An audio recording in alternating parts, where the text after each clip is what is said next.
Assalamualaikum warahmatullahi wabarakatuh. Alhamdulillahirabbil alamin allazi allafa baina qulubina fa asbahna bi ni'mati ikhwana. Nahmaduhu wa nasta'inu wa nastaghfiruh wa natubu ilaihi wa na'udzu billahi min shururi anfusina wa min sayyiati a'malina. May yahdihillahu fala mudhillalah wa mudhilhu fala hadiyalah. Asyhadu an la ilaha illallah wahdahu la syarikalah wa asyhadu anna Muhammadan abduhu la nabiyya ba'dah wa la rasula ba'dah. Faqala ta'ala fi kitabil karim, a'udzu billahi minasyaitonir rajim. Bismillahirrahmanirrahim. Ya ayyuhalladzina amanu taqullaha haqqa tuqatih wa la tamutunna illa wa antum muslimun. Jamaah rahimakumullah, Bapak Ibu yang dirahmati Allah Subhanahu wa taala. Mari bersama-sama tidak bosan-bosannya selalu mengucapkan syukur dhateng ngarsanipun Allah Subhanahu wa taala. Khususipun wonten dalu menika insyaallah sedaya saged hadir untuk sami-sami thalabul ilmi. Mugi-mugi saged istiqomah ya, keranten thalabul ilmi niku bagian dari kewajiban orang yang beriman ya. Maka kita berharap mudah-mudahan dados amal soleh yang nanti akan menambah timbangan kebaikan kita fi yaumil mizan. Allahumma amin. Yang kedua, selawat ma'asalam selalu tersurahkan pada junjungan kita Nabiullah Muhammad sallallahu alaihi wasallam yang hari ini kita peringati maulid beliau, kelahiran beliau. Beliau lahir Yaumul Isnin, hari Senin, tanggal 12 Rabiul Awal, Amul Fil, tahun gajah. Kenapa dinamakan tahun gajah? Keranten ketika itu Raja Abraha dan pasukan gajahnya menyerang kota Mekah, ingin menghancurkan Ka'bah Al-Mukarramah. Qadratullah Allah Subhanahu wa taala mengirimkan pasukannya bernama burung ababil ya, kemudian hancurlah pasukan Abraha. Maka dinamakan Amul Fil, yaitu tahun gajah. Kemudian di pertengahan, yaitu tanggal 12 Rabiul Awal ya, itu juga terjadi peristiwa yang namanya hijrah Nabi dari kota Mekah menuju ke Madinah. Itu juga tepat pada tanggal 12 Rabiul Awal, hari Senin. Puncaknya hari Senin tanggal 12 Rabiul Awal tahun 11 Hijriah Rasulullah wafat ya. Rasulullah wafat tahun 11 Hijriah di kota Madinah. Jamaah rahimakumullah, sekarang kita udah masuk ya 12 Rabiul Awal, hari Senin nggih. Tahun berapa? 1446 Hijriah ya, tepat hari Senin juga. 46 dikurangi 11 ada berapa? 35. Terus Kanjeng Nabi sudah meninggalkan kita, sampun sumari, sampun wafat di alam barzah berapa tahun? 1435 tahun. Subhanallah nggih. Nah, niku bekale mboten main-main jamaah. Karena kita yakin betul hidup kita ini ya pasti dipertanggungjawabkan. Nek sampun sumare nanti akan diminta pertanggungjawaban, dan setiap kita pasti mati, enggak ana sing urip abadi. Pak Jokowi yo mati, ya. Pak Maruf Amin yo mati. Ya, Prabowo yo mati, ya. Gibran yo mati. Ya, Pak Heru yo sedo ya. Ya, Pak Mustaqim wis kabeh mati, ya. Jenengan nggih sedo. Kula nggih marini panjenengan, utawa sebaliknya. Dengan rumiyin kula kari atau kula kari jangan rumiyin lah ngoten. Jadi semuanya akan mati. Maka kemudian semuanya diminta pertanggungjawaban. Innal kubra awwalu manazil akhir, kata Rasulullah. Sesungguhnya kubra itu adalah transit awal kita menuju ke akhirat. Faman naja minhu fama ba'du aisra minhu. Barang siapa yang nanti bisa selamat di alam barzah, bisa mempertanggungjawabkan semua amal-amal di dunia, maka setelah itu akan Allah mudahkan untuk hisabnya kelak fi yaumil mizan. Famalam yanjah, kalau di alam barzah enggak selamat, ya banyak hal yang belum bisa dipertanggungjawabkan, fama ba'du asyaddu min, maka perhitungannya akan lebih dahsyat setelah itu. Ya, nah, maka jamaah ya bekalnya nggak main-main. Kanjeng Nabi itu masya Allah. Ya, makanya kalau kita ini sholat di penghujung tahiyat akhir kita berdoa gimana?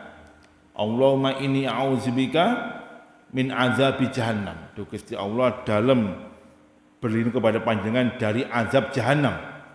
Wa min azabil kubri, ya kan? Dari azab kubur. Nah, terus di dalam kuburan ada namanya fitnah, ujian. Ada azab kubur, ada nikmatul kubur. Nah, kita nggak tahu nanti dapat apa.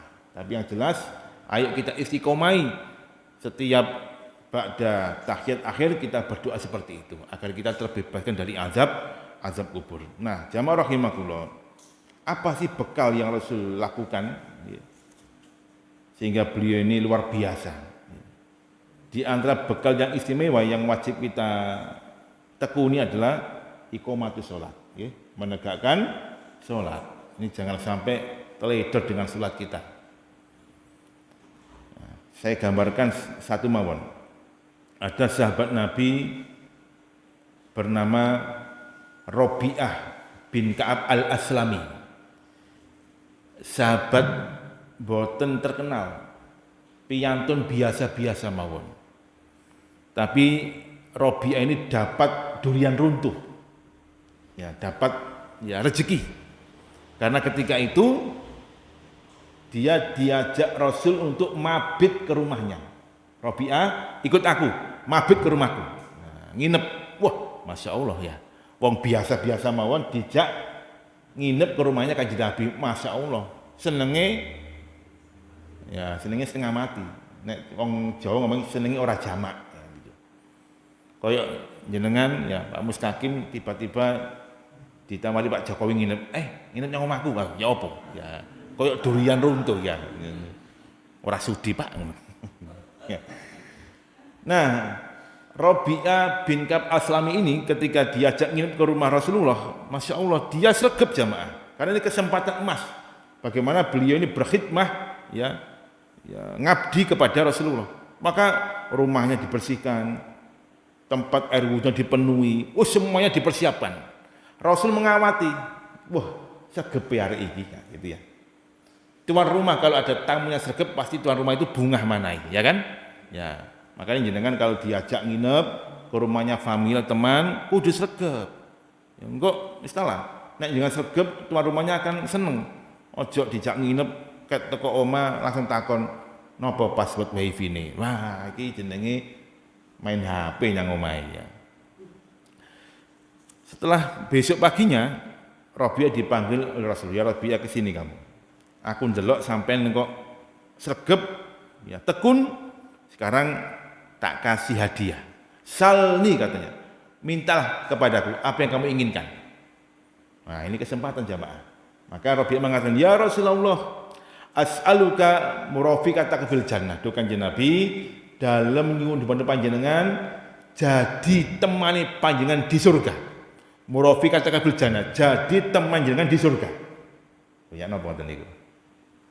Robi'ah, agar zalik ada lagi enggak yang kamu minta? La zaka itu saja. Kula minta dados teman jenengan di surga. Apa kata Rasulullah? Baik kalau gitu, ya Robi'ah, fa'inni al nafsika bikasri sujud. Kalau gitu bantu aku Robi'ah, bantu aku untuk mewujudkan keinginan kamu itu dengan memperbanyak sujud, memperbanyak sholat.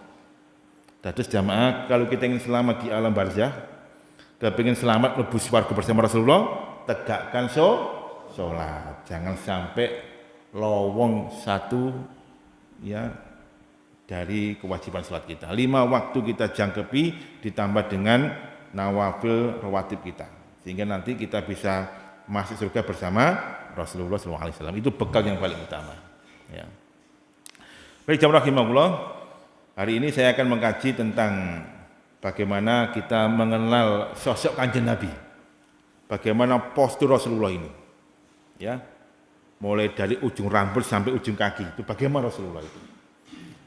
Terus bagaimana kepribadian beliau, karena banyak orang itu yang mengklaim ngimpi Kanjeng Nabi. Aku mau mimpi Kanjeng Nabi. Ya apa Kanjeng Nabi? Kanjeng Nabi itu tiangnya dawa kurpol, Kemudian rikmone beruban putih banyak. Loh, sanes, itu bukan Kanjeng Nabi. Ya. Kanjeng Nabi niku gendut lemu. Makanya sekarang banyak ustadz yang lemu-lemu. Niru Kanjeng Nabi. Loh, enggak. Kanjeng Nabi sispek jamaah, enggak gendut, ya. Sispek Kanjeng Nabi niku. Kanjeng Nabi niku rambutnya botak seperti panjenengan. Oh enggak. Rambut Kanjeng Nabi itu gondrong. Nah, kita bahas sama-sama. Ya. Kanjeng Nabi itu ya kayak orang bule, putih gitu, mboten jamaah. Mboten. Nah, kalau kita lihat di Iran, negara Iran itu ada gambar-gambar sahabat, bahkan ada gambar Rasulullah. Jadi orang-orang Syiah Iran itu menggambarkan Rasulullah itu kayak perempuan. Enggak, Rasulullah itu Masya Allah, mantap jamaah. Ya, maka kita bahas ini ya sehingga nanti kita bisa membayangkan bagaimana sosok Rasulullah itu. Karena Rasul pernah mengatakan dalam satu hadis sahih riwayat Imam Muslim bahwa kalau dia bermimpi tentang aku, pasti aku itu. Karena setan itu tidak bisa menyerupai aku. Tapi setan bisa mengakui aku. Ngoten jamaah. Jadi setan itu tidak bisa menyerupai kanjeng Nabi, tapi dia bisa mengklaim dirinya sebagai nabi. Nah, baik, sekarang kita masuk ya. Bagaimanakah fisik Rasulullah? Hadis dari Anas bin Malik bahwa Anas bin Malik ini menggambarkan tentang sosok Rasulullah. Karena Rasulullah SAW, kanjeng Nabi itu adalah laisa bitawil ba'in. Rasul itu tingginya itu tidak terlalu tinggi. Ya. Wala bil qasiril ba'in, juga tidak terlalu pendek. Biasa-biasa mawon, enggak terlalu tinggi jangkung, enggak terlalu pendek untet. Ya. Wala bil abyadil ahmaq. Rasul itu kulitnya tidaklah putih kayak orang bule, mboten. Ya, tidak putih. Ahmaq itu siddatul bayad, ya. Putihnya terlalu putih, mboten. Kemudian wala bil adam, juga tidak terlalu kesoklatan, hitam enggak. Ya, itu ya. Jadi kulitnya Rasulullah itu yang mungkin kayak kita mungkin, kayak kita ini, ya, kayak orang Indonesia mungkin ya. Kemudian wala bil ja'di qatati. Rikmonya Rasulullah itu tidak ikal ya, tidak ikal kaku. Wala bisabti, tidak keriting. Rasulullah itu tidak keriting ya, kemudian tidaklah kaku. Nah, ini hadis yang pertama. Ba'asallahu ta'ala ala ra'si arba'ina sanatan. Allah mengutus Rasulullah Muhammad pada usia 40 tahun. Fa'aqama bi Makkah asra sinina wa bil Madinah asra sinin. Rasulullah ya menetap di kota Mekah kisaran 10 tahun dan di Madinah 10 tahun. Wa tawafahu ala ra'si sittina sanatan. Beliau wafat usia 60 tahun, sekitar 60 tahun. Nah, kita lihat Anas bin Malik ini. Ketika Rasul wafat itu beliau menggambarkan walaisa bi ra'sihi wa lihyatihi ya, isruna sya'ratan bayda, dan tidaklah di rambut beliau dan di jenggot beliau itu ya lebih dari 20 helai rambut yang berwarna putih. Nah, jadi Rasulullah itu rambutnya itu hitam jamaah. Ya, jumlah rambut ubannya itu mulai dari rambut kepala sampai rambut janggut itu tidak lebih dari 20 helai rambut. Itu dihitung oleh sahabat namanya Anas bin Malik. Nah, kita ini rambutnya ubannya wakeng ya. Nah, ini wakeng ubannya. Tapi kalau ada mengatakan Rasulullah itu rambutnya putih deles mboten ya. Rasul itu rambutnya hitam dan ubannya hanya sekitar 20 helai rambut. Hadis yang kedua juga dari Anas bin Malik. Ya. Karena Rasulullah SAW rob'atan. Nah, Rasulullah itu tingginya sedang, ya. Laisa bitawil wal bil qasir, tidaklah tinggi dan pendek, sedang mawon. Hasanul jism, badannya itu ideal loh jamaah. Jadi badan beliau itu ideal. Ya. Wa kana sya'ru laisa bil ja'di, rambutnya itu tidak keriting, ya. wal sabti tidaklah kaku, ya. Idza masya yatakaffa'u, kalau beliau berjalan itu tegak, ya, enggak begini, ya. Jadi kalau berjalan beliau tegak. Maka kalau kita ini ngikuti Rasulullah, ya, dalam posisi apapun kita usahakan tegak. Sepeda motoran ya tegak ojo ngene, ya, tegak. Kemudian kalau jalan ya tegak, ya. Karena orang yang jalan tegak itu perawakannya itu tegas. Tapi kalau nglumprek ngene iki, ya, itu orang-orang ya perawakannya wis aras-arasen. Ya. Nah, sekarang yang ketiga. Ini lebih jelas lagi, hadis dari Barok bin Azib. Itu menceritakan karena Rasulullah SAW rajilan marbu'an ba'ida ma bain mankibain. Jadi Rasulullah itu posturnya sedang, rambutnya ikal, panjangnya ma bain mankibain. Ya. Panjang rambutnya itu antara mankibain, antara pundak. Kemudian baunya itu bidang, ya, jadi baunya bidang. Kemudian azimul jummah, ya, rambutnya lebat gondrong, ya, ila samhati uznaini, sampai menjulur ke bawah, di bawah telinganya. Nah, terus kita bisa bayangkan Kanjeng Nabi itu rambutnya itu panjang, ya, kemudian sampai ke bawah telinganya. Kalau Aisyah ketika beliau pernah mandi bersama Rasulullah, terus memang sunahnya itu nek duwe bojo adus bareng di jeding, ya. Ono sing duwe bojo gini, ya. Ya. Itu Aisyah menceritakan bagaimana beliau itu mandi bersama Rasulullah dan rambut Rasulullah itu sampai ke bahu beliau, nah, panjang. Ya. Alaihi khullatun hamra, beliau pernah memakai baju berwarna merah, ya. Ma ra'aitu shay'an qattun ahsana minhu. Saya enggak pernah melihat sesuatu yang sangat indah melebihi Rasulullah. Ya, Rasulullah rahimahullah, baunya bidang, posturnya sedang, rambutnya lebat lurus sampai ke telinganya. Nah, ini hadisnya banyak, saya langsung masuk aja ke Ali bin Abi Thalib. Ini agak lengkap. Ya. Bagaimana menantu beliau Ali bin Abi Thalib itu menggambarkan. Karena Ali idza wasafa Rasulillah, jadi Ali ketika menggambarkan, ya, sosok Rasulullah seperti ini. Lam yakun Rasulullah sallallahu alaihi wasallam bitawilil mumaghid. Ya, Rasulullah itu tidaklah tinggi jangkung. Mumaghid itu jangkung, tinggi jangkung.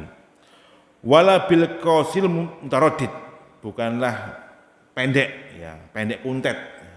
Jadi wa kana rub'atan, ya sedang-sedang mawon minal qaumi, sebagaimana kaum yang lain. Rasulullah itu perawakannya itu tingginya itu sedang-sedang mawon seperti para sahabat. Sama lam yakun bil ja'dil qatati. Ya. Jadi rambutnya itu tidak kaku ikal dan tidaklah keriting, ya. Kemudian walam yakun bil mutahim. Beliau tidaklah gendut, ya, mutahim itu gendut.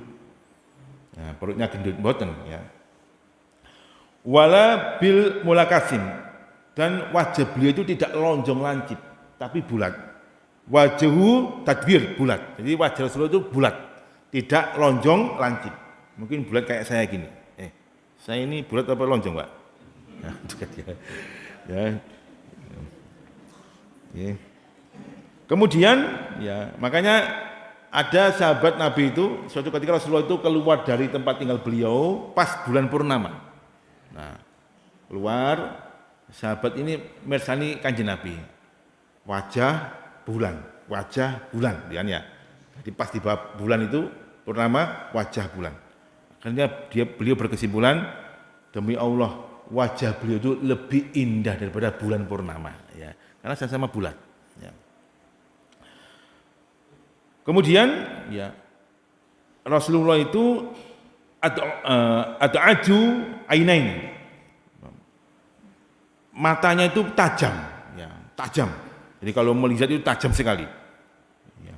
Tetapi adabul asfar, bulunya lentik. Ya apa ya, gambarkan ya. Jadi matanya tajam, tapi bulunya itu lentik.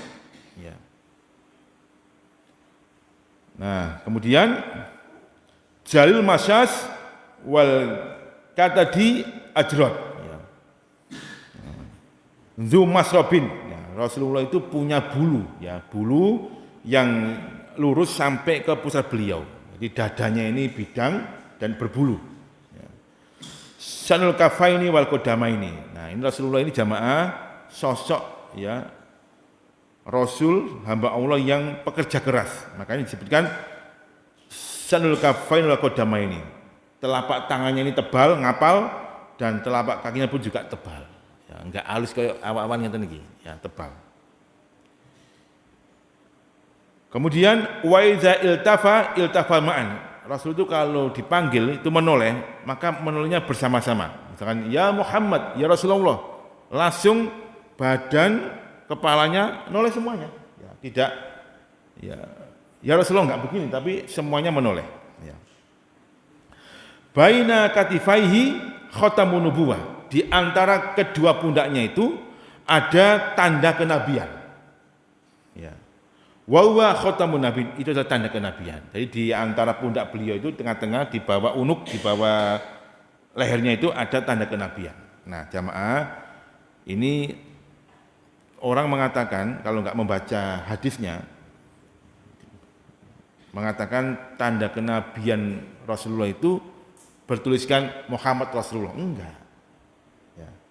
Kalau misalkan tanda kenabian beliau itu bertuliskan Muhammad Rasulullah, itu sangat bertentangan dengan larangan beliau kalau masuk ke kamar mandi ya harus melepaskan segala sesuatu yang bertuliskan Muhammad dan Allah. Ya. Nah ini kalau misalkan tanda kenabiannya itu Muhammad Rasulullah, lah bolak-balik masuk kamar mandi kan bertentangan itu. Ya. Kemudian mengatakan tanda kenabian Rasul itu adalah seperti putih menyala. Enggak. Ya. Nek putih menyala kakek delok Iron Man ya, putih menyala ya. Enggak ya, nanti akan kita lihat. Khatamun Nabi. Jadi di antara pundak beliau ada tanda kenabian. Ajwadun nasi sadron. Beliau itu adalah manusia yang paling lapang dada. Ya. Ya. Wa asdaqun nasi lahjatan. Kalau berbicara beliau itu sangat jujur. Ya. Sangat jujur. Wa alyanuhumur arikatan. Beliau ini ya sangat lemah lembut kepada siapapun. Ya. Wa akrumuhum aisrotan. Beliau sangat memuliakan sahabat-sahabatnya. Ini jamaah. Ini Rasulullah. Ya, dengan teman memuliakan, kemudian kalau wicantenan itu selalu jujur. Ya, makanya ada sahabat Nabi bernama Urwa bin Mas'ud Saqafi. Urwa bin Mas'ud Saqafi ini dulu masih kafir ya, masih kafir Quraisy. Ketika terjadi Sulhul Hudaybiyah, perjanjian Hudaybiyah. Perjanjian Hudaybiyah itu terjadi kisaran tahun ke-8 Hijriah. Ketika Rasulullah mau melaksanakan ibadah haji, ibadah umroh ke kota Mekah, tapi dilarang oleh orang-orang kafir Quraisy. Maka terjadilah Sulhul Hudaybiyah. Nah, 2 tahun kemudian terjadi Fathu Mekah. Ada pemuda namanya Urwa bin Mas'ud Saqafi. Ini pemuda yang sangat pintar. Itu diutus oleh kaumnya supaya membuat perjanjian dengan Rasulullah. Kamu pergi ke Hudaybiyah, buat perjanjian dengan Muhammad. Nah, Urwah kaget, loh inikah sosok Muhammad Rasulullah itu? Ya, bagaimana beliau ini memuliakan para sahabat. Dan para sahabat pun juga memuliakan beliau. Sampai Urwah itu melihat betul bagaimana sahabat Nabi itu berebutan. Ketika Rasul berwudu, air bekas Rasul itu dipakai rebutan oleh para sahabat. Air bekasnya itu. Ketika Rasul meludah, tidak setiap kali beliau meludah kecuali ada telapak tangan yang nampani ludah Rasulullah. Kemudian dipakai untuk mengusap wajah beliau. Ini namanya tabaruk jamaah. Tabaruk. Ya. Itu maka saya enggak pernah melihat manusia seperti ini. Saya itu pernah bertemu dengan Heraklius, ya, raja Romawi, pernah ketemu dengan Kisra, raja Parsi, ya, tapi enggak pernah orang memuliakan raja seperti ini. Ada apa dengan Muhammad? Nah, Akhirnya Urwah ini pulang ke kaumnya menceritakan tentang kehebatan Rasulullah dan para sahabat. Setelah itu kemudian dia masuk Islam. Nah, memang Rasulullah itu jamaah rahimahullah memuliakan para sahabat dan para sahabat juga memuliakan mereka, memuliakan Rasulullah. Sehingga kemudian diceritakan oleh Ali bin Abi Thalib, man ra'ahu badihatan habahu. Barang siapa yang melihat Rasulullah, ya, maka dia akan langsung jatuh hati. Ya. Wa man khalatahu ma'rifatan habbahu. Barang siapa yang bermajelis berteman dengan Nabi, maka dia langsung jatuh cinta, ya, mencintainya. Maka yaqulna itu, ya, Ali pun mengatakan dalam sifatnya itu, lam ara qablahu wala ba'du mislahu. Aku enggak pernah melihat orang yang sempurna setelah dan sebelumnya itu seperti Rasulullah. Enggak pernah. Rasul ada sosok manusia yang sangat sempurna. Nah, jemaah rahimakumullah, ini Rasulullah. Maka kesimpulannya Rasulullah itu tingginya itu sedang-sedang mawon. Tidak terlalu tinggi jangkung, tidak terlalu pendek. Rasulullah itu ya wajahnya bulat, ya, tidak lonjong tapi bulat. Rasulullah itu kulitnya itu tidaklah putih kayak orang bule dan tidaklah hitam. Ya mungkin kayak orang Indonesia, sukat biasa-biasa mawon. Alhamdulillah ya, kayak kita ya. Rasulullah itu jamaah rahimakumullah, ya, rambutnya itu panjang, lurus panjang dan tidaklah beruban kecuali kisarannya 20 uban baik di kepala rambut maupun di jenggotnya. Ya. Jadi Rasul itu berjenggot jamaah, berjenggot. Makanya ini kan kedah berjenggot ya. Ya. Kemudian Rasulullah itu kalau berjalan tegak, ya, tegak dan tegas. Pandangannya tegas, rambutnya lentik dan perutnya itu tidak buncit, sispek, badannya datar, ya, baunya datar, sispek jamaah. Nah, makanya sing perut lemu-lemu ngeten iki ya ndang sit up nggih.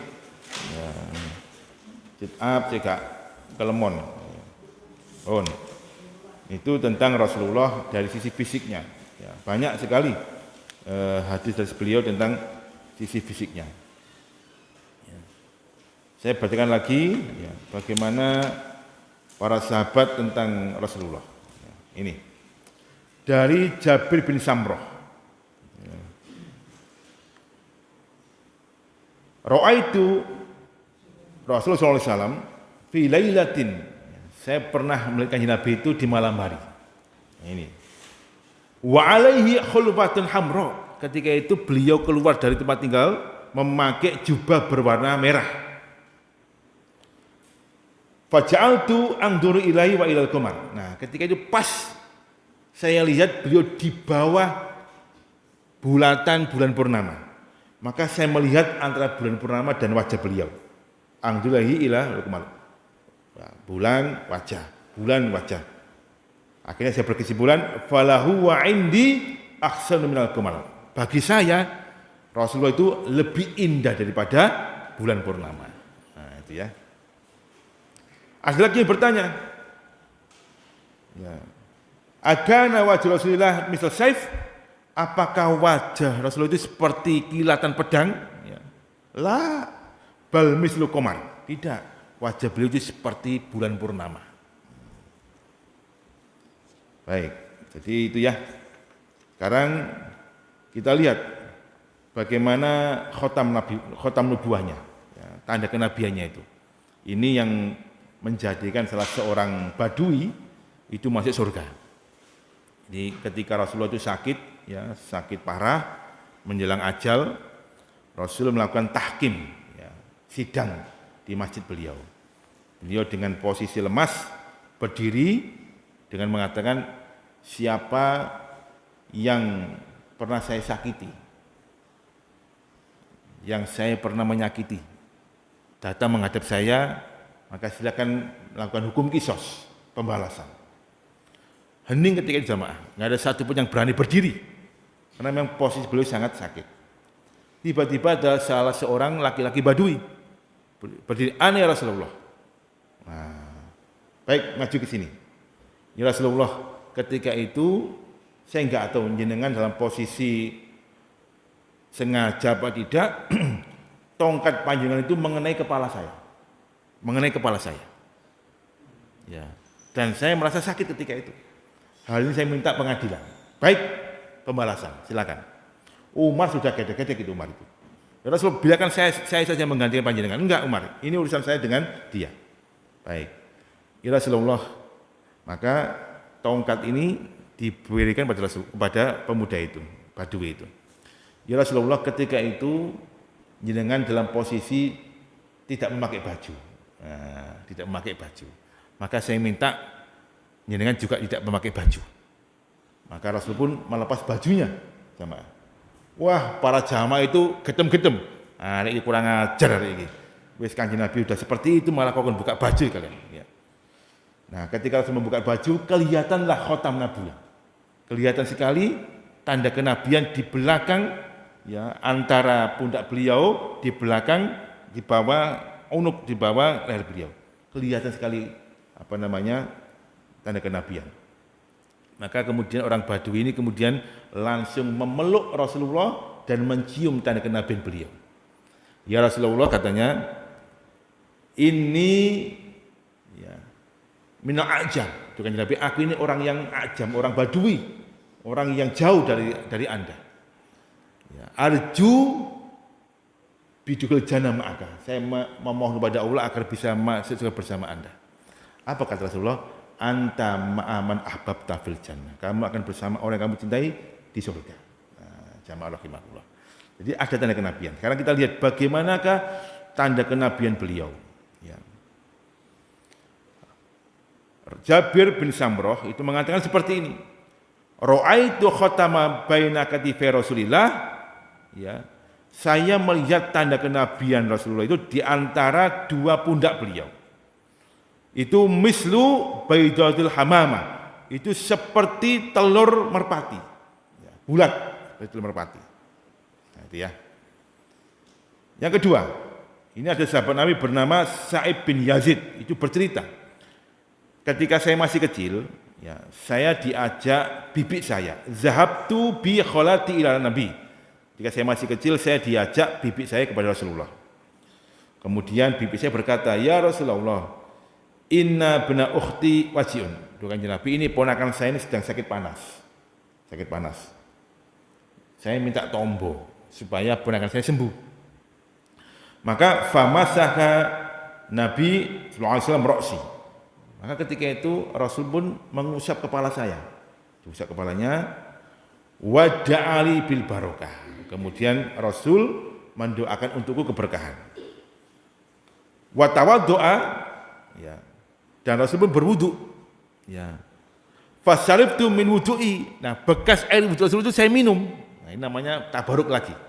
Jadi mengambil bekas air minum air wudu Rasulullah. Saya minum. Setelah itu kemudian faqumtu khalfa dhahri. Saya pun berdiri di belakang punggung beliau. Fanadartu ila khatami baina katifai. Dan saya melihat betul dengan jelas tanda kenabian di antara dua pundak beliau. Faiza huwa mislu rizl khujlah. Dan tanda kenabian ini seperti telur merpati, ya, bulat, gitu ya. Nah, kalau kita mungkin to ya, jadi bulat seperti merpati. Nah, itu jamaah, ini tanda kenabian beliau, ya. Baik, sekarang bagaimana sosok Rasulullah ini, ya, dengan para sahabat. Jadi jamaah rahimakumullah. Kita lihat tadi itu bahwa para sahabat itu subhanallah banyak melakukan yang namanya tabaruk. Tabaruk itu ngalap berkah. Enggak apa-apa. Ya, ngalap berkah kepada Rasulullah. Ada salah seorang syekh, ya, Syekh Al-Azhar. Di suatu ketika beliau ini sedang melaksanakan ibadah umroh. Setelah dari Raudhah, ya, beliau ini kemudian melewati makam Rasulullah berziarah. Ya. Jadi makam Rasul itu kan ditutup kan ya, ditutup, dibatasi, ditutup kan kita nggak bisa. Nah, Syekh ini kemudian mencium pagar itu, pagarnya dicium 3 kali, dicium. Ya. Ini penjaganya ini yang masih muda, haram, musik, haram. Langsung Syekhnya lihat, mana?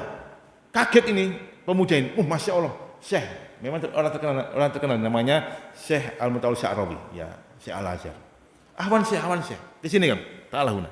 Nah, langsung pemuda ini dicium, ya, dicium anunya, jubahnya dicium, dicium. Ya Syekh, kenapa engkau mencium jubah saya, tidak mencium pipi saya? Enggak, sama. Saya tidak mampu mencium pipi kamu karena engkau terlalu jauh jaraknya. Maka saya cium jubah kamu, sama saja. Sama dengan saya mencium Rasulullah. Saya enggak bisa mencium Rasulullah, tapi saya mencium pagar pembatas ini itu untuk ya sebagai wasilah mencium kanjeng Nabi.